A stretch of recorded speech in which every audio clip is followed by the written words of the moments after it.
We are jumping right back into the action after that short break, and we're going to talk some more preseason here in one of the games tomorrow regarding the Los Angeles Rams. And in that game, we're not going to see so much of Sean McVay on the sideline like we saw last week when he had the broadcasting headset on, and he provided some very entertaining, very funny, and interesting commentary on the sidelines, talking to the guys, talking to some refs, and just going through living what he sees out there on the field, which was pretty great. But now in week 2, Sean McVay will not be on the sideline after he announced yesterday that his assistant, the Rams assistant head coach and pass game coordinator, Aubrey Pleasant, will step in as the head coach for their game tomorrow against the Los Angeles Chargers. And Sean McVay also said that he's not going to be on the sideline, but he'll spend some time of that game up in the broadcast booth. So we're going to get some more input from Sean McVay after the first week went so well. He's going to be up there again for some portion of the game as well. I'm sure talking about Aubrey Pleasant, how he's doing and things like that. But, on this decision, Sean McVay pretty much just called it a great opportunity for Aubrey Pleasant. He wanted to give him some reps in this simulated, sort of controlled environment as much as an NFL game can be, for Aubrey Pleasant to get those head coaching reps, that experience on a game day as if he was the actual head coach. And Aubrey Pleasant, if you don't know too much about him, this is his 12th season as an NFL assistant. This is his 6th with the Los Angeles Rams in 2 different stints with the Rams. So he's pretty familiar with it. He has probably a good reputation, good relationship with Sean McVay. So I assume, obviously, that Sean has a good amount of confidence in Aubrey Pleasant. And I think overall, just to provide this segment on here for you guys, just to get your guys' opinion on what your thoughts are around this whole situation. It's something that I don't know if I've ever seen it too much. You get the typical situations where you get the head coach relinquishing, play calling duties to some of these guys, but they're obviously still the head coach. I don't think I've ever seen really a head coach preseason, and definitely not the regular season, give up the entire role to see, one of his trusted assistants take command. And I'm liking it. I'm really a fan of it. I think this is something that more teams should do. It's a great gesture by Sean McVay to provide, that game day experience as much as you can in a situation where technically there are no real consequences because there's no win-loss records, obviously. So if there's ever an opportunity to do it, this would be the perfect example to go ahead and try it out. Aubrey Pleasant now gets his opportunity to be a leader, be that leader among guys in that locker room, give his insight, give some guys a different way of coaching perhaps, and implement some of his ideas and try things out. And it's all going to go as it does. No one's expecting, the Rams to go out there and expecting them to win. That's besides the point. The fact that he's giving, Sean McVay's giving this opportunity to Aubrey Pleasant, I think is awesome just to see it. And I think it'll bring more people in to see this, how this experiment sort of gets played out. And this isn't something too strange, honestly, for Sean McVay to do things like this. Unusual, I guess you could say, for even the preseason as far as that goes, because he became the first head coach to sit nearly all of his starters in every preseason game. And now you might be wondering, what does that have to do with the coach? Well, Sean McVay, you have him sit almost all of his starters in every preseason game already, and now he's sort of relinquishing the head coaching duties to somebody else, somebody that he trusts, obviously, but it isn't him on the sidelines. He's not going to be out on there giving his input and sort of running the show from behind the scenes. He's going to be up in the booth. Maybe he might spend some time down there, but it seems like Aubrey Pleasant, he wants to give the full control almost as much as he can to Aubrey Pleasant to give him this opportunity. And those things connect just because it leads you down this path that I'm going to provide the question a little bit later, but it leads you down this path where you're looking at Sean McVay, you're like, all right, you're not going to play your starters, already not the typical way of going about the preseason, and now you're not even going to be on the preseason, or you're not going to be on the sidelines for another preseason game. It is a little bit odd the way that it goes about, handling these situations in the preseason for Sean McVay. And to go about that, and also, according to some reports, that follow the Rams or are closer to the Rams in their practices and in training camp, they say that it seems like Sean McVay, almost values the joint practices a lot more than preseason games, and that's where he wants to get his starters out there in a practice against a different opponent.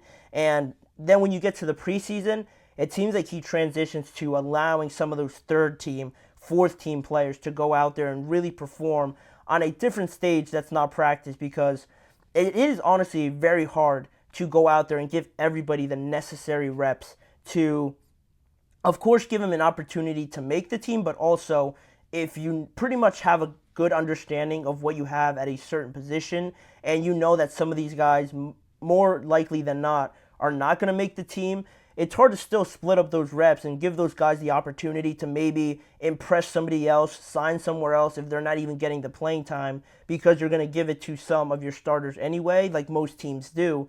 The way that Sean McVay sort of splits it up in the preseason, giving the opportunity to third team, fourth team guys, and then at practice, still making sure that your starters are out there against, opposing players, and still getting the necessary work that you feel comfortable enough where you are getting better. You don't need to be in a simulated kind of game-like experience in a preseason game where it makes you think of how much really are your starters getting out of a preseason game compared to joint practices. And this is what I brought up, I think last week.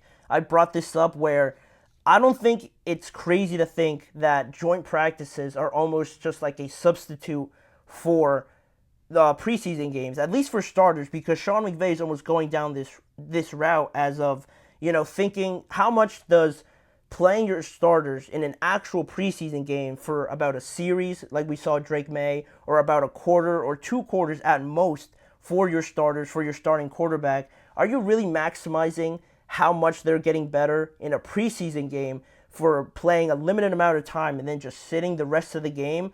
Or would you rather play your starters in joint practice, get them the necessary reps that they need against, again, opposing players?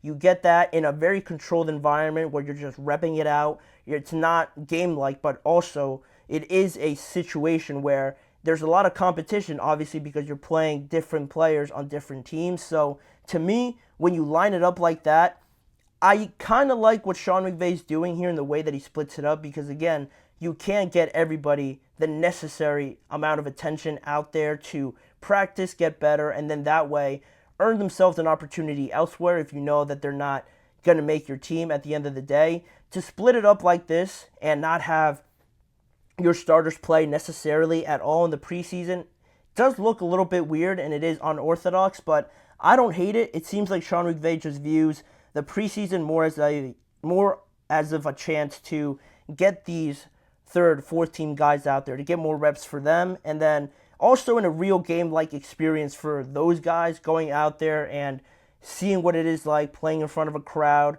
with the rules, obviously, with the refs out there. It benefits these other guys, again, that won't maybe have a spot on your team, like the undrafted guys, the late round guys, some of these just young guys in general that you might have just picked up along the way. You know that they're probably not going to make your team, but they need these opportunities now to hopefully have a career at some point, some aspect in the NFL. And I think Sean McVay has this macro view of it all, where going away from the typical, all right, in the first preseason game, we're going to play our starters about a series or two. Then in the second one, we're going to ramp it up to a quarter. Then maybe in the third preseason game, if you're lucky, the starters will be out there, but most of them are sitting anyway. And that's when you still get these guys playing, but they're only limited to one game, and that doesn't seem too fair. I like the way that Sean McVay kind of has it split up. I'm a fan of it, even going as far as, giving this opportunity to his coach, where it all just falls under the same umbrella, where the preseason is not looked at upon as really a chance to really impact, I think, too much of what we're going to get out there on Sundays when the regular season starts. Yeah, it's a way to go out there and knock off some rust, but again, I kind of question it just when some of these head coaches are not really fully taking advantage of it with their starters and only playing them a series or a quarter or anything like that, and then they're just sitting there. it almost negates the purpose at some point. Of course, you don't want to get him hurt, but I think there's a better way of going about it. And the changes already to the preseason, the questions, the criticism around the preseason have already been there. And it's not like what Sean McVay is doing now is going to spark this revolution around the preseason and changing it now because Sean McVay is doing it. Changes seem to have already been on their way to this. You know, there was that proposal from the NFLPA to kind of shift the offseason and its structure. So I think the NFL was already kind of going this way. And I don't want them to take away the preseason because, again, I think it's important for these undrafted guys, these just young, late round draft picks to get an opportunity to at least show and surprise some people. But the changes to the preseason have already kind of been lined up. You know, you had Roger Goodell talking about it, how he doesn't necessarily view the preseason as a necessity. He'd rather have 2 preseason games or even 1 preseason game and have more regular season level competition out there. But this is a different way of going about it. I just wanted to throw it out there to you guys to see what your guys' thoughts were on it. Do you like it? Do you hate it? Do you think is it unnecessary by Sean McVay to do this? Or are you on my side? Do you like it? Giving a guy like Aubrey Pleasant this opportunity, something that you can't find anywhere else. So it's great for Aubrey Pleasant. I'm sure I'll probably check it out to see how he does, how he's coaching, things like that. It's a great opportunity, just gesture from Sean McVay. I'm a big fan of it, so I wanted to kind of shed some light on it and just my thoughts on it as well.